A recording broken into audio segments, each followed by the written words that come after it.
Nous sommes en compagnie d'Inès Leroux qui a fait l'enquête sur les algues vertes et collaboré avec Pierre Van Hove dans Les algues vertes, l'histoire interdite, publiée par la revue dessinée chez Delcourt. Bonjour Inès.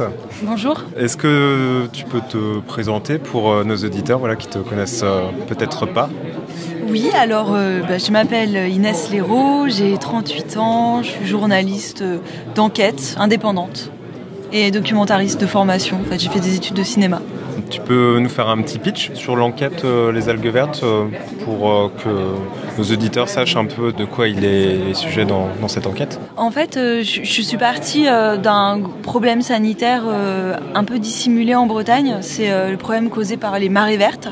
Les algues vertes ont toujours existé dans la mer en Bretagne, mais depuis les années 70, elles prolifèrent au point de s'échouer sur les côtes en créant de véritables marées vertes. Et ces marées vertes, en putréfiant, elles produisent un gaz ultra toxique qui s'appelle l'hydrogène sulfuré, qui peut tuer en quelques minutes à une certaine dose. Et apparemment, ces marées vertes ont déjà tué plusieurs personnes, des êtres humains et puis des animaux. Et ça, c'est pas du tout reconnu par les autorités bretonnes. Et donc j'ai commencé par étudier ce scandale sanitaire et ensuite je suis remontée jusqu'à la source des marées vertes, d'où venait la prolifération des algues vertes. Et en fait, ça vient principalement des activités agricoles, de l'agriculture intensive, de la surproduction d'animaux et donc de lisier, le lisier qui est pendu sur les champs, et aussi l'épandage d'engrais pour faire pousser les plantes. Tout ça, en fait, dedans, il y a des nitrates. Et ces nitrates, quand les sols sont lessivés, atterrissent dans les rivières et puis ensuite sur la côte. Et ils font pousser les algues dans la mer comme ils font pousser les plantes sur la terre. Quand est-ce que tu as commencé à t'intéresser au sujet des algues vertes? À quel moment, en fait En fait, je viens m'installer en Bretagne en 2015 pour étudier le fonctionnement de l'agriculture intensive. Je vais vivre dans un petit village qui s'appelle Melpestivien dans les Côtes-d'Armor, au milieu des élevages intensifs. Et là, au bout de quelques mois, il y a un citoyen qui a, lui, pré-enquêté sur le phénomène des algues vertes et le phénomène mortifère des algues vertes, qui m'envoie ses documents. Ça m'intéresse. Je passe un coup de fil à la préfecture pour prendre un peu le pouls, voir ce que disent les autorités en Bretagne à ce sujet. Et la préfecture me dit non, mais il n'y a aucun lien entre les morts et les marées vertes. Enfin, elle n'émet même pas un doute, quoi. Alors que les autorités scientifiques disent le contraire, disent que c'est hautement probable le fait que ces algues vertes tuent, enfin même que c'est prouvé. Et la préfecture dit le contraire. Et puis elle me dit que je lui dis très bien, je peux vous interviewer. Elle me dit non. Je dis mais pourquoi? Et la personne me dit parce que. Et je dis mais comment ça? Il me dit puisque je vous dis qu'il n'y a rien, il n'y a pas lieu de parler sur le rien. Je dis d'accord, vous faites quoi au sein de la préfecture des Côtes-d'Armor? Je suis directeur de la communication. Je me suis dit waouh, dis donc, enfin, il y a un vrai malaise pour que le directeur de la communication ait si peu de bons éléments de langage pour masquer le problème. Et ensuite il me dit, et je vous préviens, si vous citez mon nom, en fonction de ce que vous dites, je vous attaquerai en diffamation. Voilà, ça se clôture comme ça l'entretien et je me dis, c'est bon, il faut que je commence cette enquête. Il t'a tendu une perche, là. Ouais. Ouais. En fait, effectivement, c'est vraiment pas la bonne manière pour parler à un journaliste d'enquête parce qu'on a tout de suite envie de se mettre au travail. Tout d'abord pour la radio, sur cette enquête, pour France Culture, Les Pieds sur Terre, c'est bien ça? Ouais. À cette époque, en effet, je faisais une série au long cours pour Les Pieds sur Terre sur France Culture qui s'appelle Le Journal Breton. J'ai fait 22 épisodes. Et au sein de cette série, j'ai fait quelques épisodes sur les algues vertes. Puis après, j'ai enchaîné avec France Inter, l'émission Secret d'Info. Et à cette période-là, la revue dessinée m'a contactée en me disant « Mais nous, parmi toutes les enquêtes que tu fais en Bretagne, tu pourrais pas en adapter. Ça nous intéresserait que tu en adaptes une, par exemple, en bande dessinée. » Et je me suis dit pourquoi pas, super. La revue dessinée m'a présenté Pierre Van Hove. D'accord. Et puis voilà, on a démarré un article et puis on a poursuivi à travers un album. La BD, c'était un média qui, toi, t'intéressait avant aussi? Non, pas du tout. J'en lisais pas, ça m'intéressait pas, j'avais pas pensé en faire. Mais en fait, quand ils m'ont proposé, ça m'a quand même fait un petit déclic, puisque j'avais fait des études de cinéma. Et il y avait quelque chose dans le cinéma qui m'avait pas plu, c'était la nécessité d'avoir des gros moyens techniques pour réaliser un film. Et en fait, tout d'un coup, je me suis dit, mais Et puis en plus, en radio, je commençais à éprouver un peu, finalement, un petit manque vis-à-vis de choses visuelles, etc. Je me disais, mais en fait, certains de mes sujets sont un peu limités. Et là, je me suis dit, ah mais génial, ça pourrait être une bonne occasion de répondre à ces manques que j'éprouve, et puis de renouer avec le cinéma. Mais en plus, en n'ayant pas l'encombrement du matériel, etc., quoi. En ayant juste un papier, un crayon. Cette BD aujourd'hui, est-ce qu'elle a donné une autre dimension à l'enquête ? Est-ce que c'est un objet complémentaire ou une finalité de cette enquête pour toi ou... En fait, pour moi, c'est... votre question elle est intéressante parce que c'est un peu des deux, quoi. C'est un peu une finalité et en fait, c'est aussi un peu une esquisse, finalement, cette BD, parce qu'il n'y avait jamais vraiment eu de livre sur les algues vertes, il n'y avait jamais eu de livre journalistique, jamais d'enquête, c'est le premier. Et ça suscite tellement de réactions. Il y a tellement, lors des dédicaces, de gens qui nous racontent des histoires, des témoignages, des inspecteurs du travail qui nous donnent des nouveaux documents, enfin, des gens de l'INRA, de la santé publique, des simples habitants qui nous racontent des malaises qu'ils ont vécu sur les plages. On se dit, mais en fait, il faudrait vraiment continuer cette histoire, quoi. C'est une première pierre qui a été posée, mais j'espère que d'autres personnes vont continuer à travailler sur le sujet et pourront piocher des infos dans notre livre, mais aussi grâce à toute la parole qui se libère avec la parution de ce livre, quoi. Et en même temps, c'est quand même une finalité, ce livre, pour moi, parce que c'est la première fois que je publie quelque chose de complet, quoi. D'habitude, en radio, c'est des épisodes de 30 minutes, des articles de presse, c'est, 15 000 signes maximum. Et j'ai toujours une certaine frustration parce qu'on est obligé d'aller tellement à l'essentiel qu'on ne peut pas faire des liens et mettre en perspective avec d'autres éléments, alors que là, avec Pierre, on a vraiment pu retracer un demi-siècle d'histoire, depuis les transformations de l'agriculture après-guerre jusqu'à aujourd'hui. On a vraiment l'impression d'avoir fait quelque chose qui a une unité et une complétude, et en plus, effectivement, ça nous a ouvert des portes au niveau du public qu'on n'avait pas du tout. Cet album, les gens ils peuvent l'obtenir en maison de la presse, dans des tout petits villages. Des enfants le lisent, des personnes qui n'ont pas l'habitude de lire avec les images, il y a quelque chose où on peut lire à différents niveaux. Et donc on a un public mais hyper vaste, aussi bien de scientifiques, de médecins, que de collégiens, d'enfants, d'agriculteurs. C'est vrai qu'on en parlait tout à l'heure, parce que nous, on vit en Bretagne, on lit Ouest France. On en a vu en fait des articles sortir sur les algues vertes, mais quand j'ai lu la bande dessinée, je me suis dit, mais c'est ça en fait les algues vertes, parce qu'on avait plein d'infos, c'est vraiment éclaté en fait, c'est sur plusieurs années. C'est ça. Et là, vous avez vraiment, toi et Pierre, synthétisé l'enquête et c'est hyper intéressant. Souvent, les BD reportages, elles sont très intéressantes, mais assez dures à lire. La revue dessinée, c'est quand même quelque chose d'un peu exigeant. Et celle-ci, on a trouvé qu'elle était très accessible, en fait. Et on plonge vraiment dedans. En fait, vraiment, on n'a pas arrêté d'essayer. Moi, déjà, à la radio, je travaille déjà pour des émissions qui essaient d'être populaires, quoi. Donc, très accessibles et tout ça. Et Pierre aussi, il avait une volonté d'être pop et donc très grand public. Mais c'est un sujet tellement exigeant, tellement pointu, tellement technique, scientifique et tout, historique, où il faut être vraiment précis parce qu'il y avait des risques de diffamation, que des fois on avait toujours peur. On se relisait, on disait il y a trop de texte, oh là là, mais est-ce qu'il faut qu'on enlève des infos, est-ce qu'il y en a trop? Et en fait, au tout début, il y a certaines personnes qui nous ont dit, par exemple un article dans Libération qui a dit que c'était très bien mais un peu indigeste à certains moments, qu'il fallait s'arrêter, faire des pauses, que c'était difficile. Et c'est bizarre parce que plus le temps passe, moins on entend ça et plus on entend, mais c'est fou comme c'est clair, c'est fluide, on se laisse prendre. Et oui, et depuis, il y a même des enfants qui ont lu la BD, donc je me suis dit que ça devait pas être si compliqué.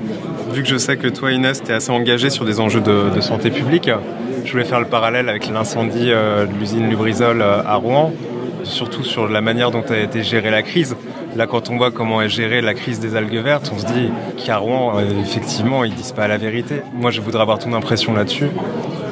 Moi, effectivement, quand j'ai entendu l'affaire de Rouen, j'ai immédiatement fait un parallèle avec le travail qu'on avait fait sur les algues vertes et les différentes déclarations, notamment de la préfecture, qui vraiment sont des opérations de communication pour minimiser la sensation du danger auprès des populations, pour faire comme si ça n'existait pas, comme s'il n'y avait pas de problème. Et en effet, moi, tout de suite, je me suis dit que la préfecture... Pour qu'une entreprise comme Lubrizol fonctionne, elle doit déposer auprès de la préfecture tous les ingrédients qu'elle utilise. Donc la préfecture connaissait parfaitement ce qui avait brûlé et le cocktail ne pouvait être que plus dangereux. Donc, et la couleur et l'odeur du nuage aussi, c'est un signe de toxicité. Et je pense qu'il y a eu un danger grave, que les populations étaient exposées à un risque cancérogène et que ça n'a pas été dit. Ça a été dit quand même par certains scientifiques, comme une personne qui s'appelle Annie Thébault-Moni, qui a longtemps travaillé avec le lanceur d'alerte de l'amiante, Henri Pézra, qui elle a dit clairement les populations ont subi un danger grave et doivent être suivies à vie. J'étais effarée par la similitude des mécanismes en fait entre cette affaire et celle de Lubrizol. Toi aujourd'hui tu travailles sur quoi comme projet Tu as d'autres projets dessinés en association avec un ou une dessinatrice Alors en fait j'en suis pas là parce qu'elle a tellement de succès cette bande dessinée que j'ai des invitations jusqu'en août 2020 dans des collèges, des lycées, des universités, des festivals, dans des écoles de médecine, dans plein de lieux différents, muséums d'histoire naturelle, écoles de journalisme. Et ouais, c'est très stimulant, c'est pour ça que pour moi c'est un vrai aboutissement de voir à quel point elle est bien reçue et qu'elle génère du dialogue, des échanges. Et du coup, j'ai pas vraiment de projet à venir. J'ai plein d'envies de BD, mais j'aimerais bien travailler sur le remembrement notamment. Avant que les gens ne meurent, les derniers Mohicans qui ont connu le remembrement, essayer de faire une histoire du remembrement à l'échelle nationale, quoi. Du coup, le média BD, il t'a convaincu, parce que c'est grâce à lui aussi là que beaucoup de gens en parlent, etc. quoi. Oui, en fait, c'est vrai que j'ai plus envie de faire que de la BD et que en Bretagne, parce que je pense qu'il y a aussi le public breton qui est extraordinaire. Enfin, j'ai l'impression que ça pourrait se passer nulle part ailleurs en France. Cet intérêt pour ce qui se passe sur son territoire, pour connaître la vérité, la réalité, pour se battre, pour relayer les infos, pour se mobiliser, c'est épatant. Enfin, ouais. Et aussi pour se mobiliser pour cette enquête, parce que moi j'ai eu un nombre de sources innombrables qui ont accepté de prendre des risques, y compris des agriculteurs intensifs, des gens à l'intérieur de la FNSEA, de la coordination rurale, qui sont des syndicats très conservateurs pourtant. Et donc à la fois pour construire cette enquête et à la fois pour qu'elle soit relayée, je remercie le public breton, quoi. J'ai écouté le 24 octobre sur France Inter, l'émission La Terre au carré de Mathieu Vidard. Il parlait des sargasses en Guadeloupe et c'est le même type de scandale mais à une échelle bien plus grave en fait. Les sargasses sont des algues en fait qui prolifèrent aussi. Je crois que l'origine même est du fleuve Amazon et de toute l'agriculture intensive qui se développe due à la déforestation, etc. Et là-bas, ils ramassent, pareil, ils essayent d'intercepter en amont les amas d'algues avant qu'elles atterrissent sur les différentes îles, notamment en Guadeloupe. Et c'est pareil, en pourrissant, elles émettent le même gaz. Je ne sais pas si tu étais au courant aussi de ce scandale. Ouais, si, en fait, c'est exactement les mêmes mécanismes que les algues vertes. En effet, c'est d'origine agricole, ces algues brunes, les sargasses. Et elles produisent le même gaz en putréfiant, l'H2S. Et ça ressemble un peu à la situation de la Bretagne dans les années 70, parce qu'en Bretagne, il y a des vidéos, c'était incroyable. Il y avait 3-4 mètres de hauteur d'algues vertes. La vaisselle chez les gens s'oxydait. Les villages se vidaient, quoi. Les campings disparaissaient, les hôtels, les gens vendaient leurs maisons. Ça devenait inhabitable, les endroits comme Saint-Michel-en-Grève, dans les Côtes-d'Armor. Et en effet, y a une journaliste qui m'a contactée de Martinique parce qu'elle a lu la BD et elle m'a dit je suis en train d'enquêter moi sur les sargasses. Elle m'a envoyé les vidéos qu'elle faisait, qu'elle publie sur YouTube comme une série. Et c'est fou, quoi, parce que en fait, ça nous éclaire même nous en Bretagne sur le phénomène des algues vertes, parce que là-bas, comme il y a beaucoup de gens qui vivent dans des petites cabanes sur le littoral, ils développent des problèmes pulmonaires, des maux de tête, et du coup on voit que cet hydrogène sulfuré émis par les algues, il ne fait pas que tuer en grande quantité. En petite quantité, il a aussi d'innombrables effets sur la santé qui sont en train d'être recensés là-bas en Martinique et en Guadeloupe. Nous sommes en compagnie de Pierre Van Hove, qui a mis en image Les algues vertes, l'histoire interdite, qui est une enquête d'Inès Léraud. Bonjour Pierre. Bonjour à vous. Donc j'ai une première question pour toi. Est-ce que ça a été facile de mettre en image cette enquête ? Est-ce que tu t'es basé sur des images de la photographie notamment ? Il y a tout un travail de documentation, évidemment. Mais le plus difficile quand on part de zéro, ce qui était mon cas, parce que moi je ne connaissais pas du tout cette histoire d'algues vertes, de pollution, etc. C'est vraiment de saisir le sujet dans sa globalité, assez vite, parce qu'au départ, cette histoire, avant d'être un album, était un article qui est paru dans la revue Dessinée, Et on a 2 mois et demi pour sortir un premier reportage en bande dessinée. Donc il faut vraiment saisir le sujet très vite et la difficulté est plutôt là. Après, on se documente effectivement des photographies, mais ça, je dirais que c'est un exercice habituel en bande dessinée que de se documenter. Donc toi, tu as découvert en fait l'histoire des algues vertes en la dessinant en fait. Voilà, je n'avais pas du tout entendu parler de cette histoire. Et le principe de la revue dessinée, c'est de se faire croiser un illustrateur et un journaliste. Et on m'avait soumis plusieurs sujets, dont celui-là. Et je ne sais pas pourquoi je l'avais accepté. Et j'ai rencontré Inès à cette occasion. Donc c'est la première fois que tu travailles sur une enquête Ouais, c'était la première. Je voulais le faire depuis un petit moment. C'est pour ça que j'avais contacté les gens de la revue dessinée. C'est la première fois que je travaille avec un journaliste. Est-ce que c'était un choix, c'était ton choix, tout le travail autour de la couleur, ou est-ce que c'était une proposition d'Inès Non, pas du tout. C'est plutôt, encore une fois, une proposition de la revue dessinée, parce que je travaille avec une coloriste pour cet album et on a décidé ça tous les deux. L'idée, c'est un parti pris assez fort au niveau de la couleur, qui est destiné un peu à jouer en opposition avec le côté classique du dessin.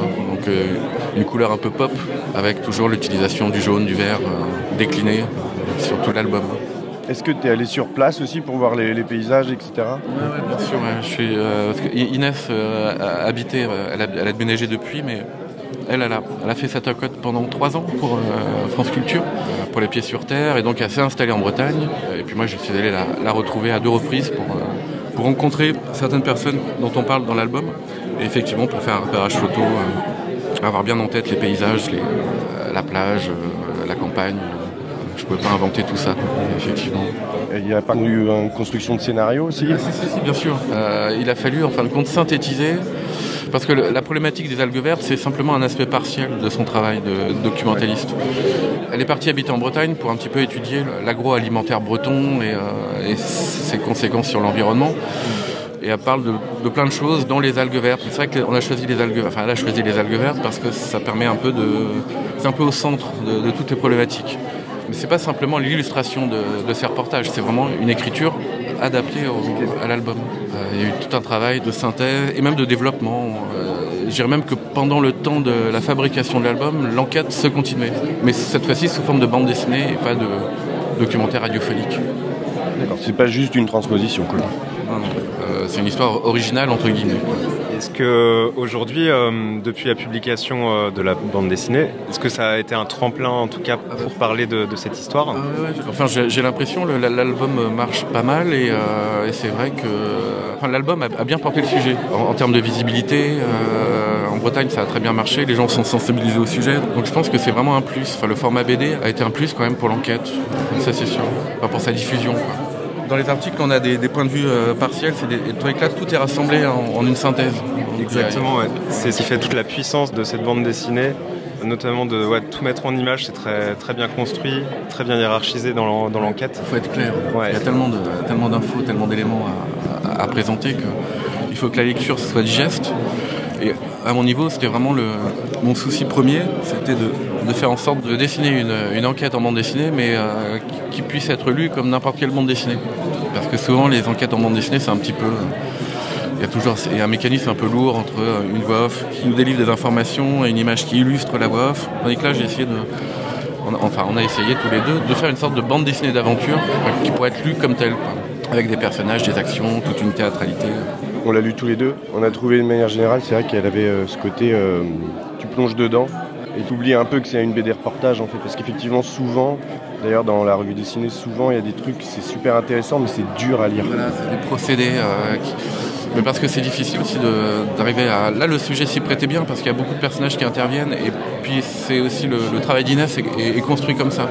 Elle recueille la parole de tout un tas de témoins qui viennent de tous les horizons, des politiques, des scientifiques, des agriculteurs, des écologistes, et ensuite à confondre ces points de vue pour raconter cette histoire. Donc, comme il y avait plein de personnages, on ne pouvait pas passer à côté du fait de les faire vivre.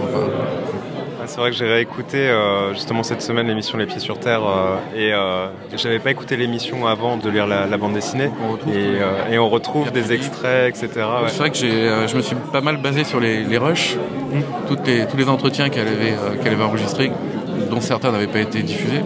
Et j'ai repris des paroles exactes des personnages dans les dialogues de la BD.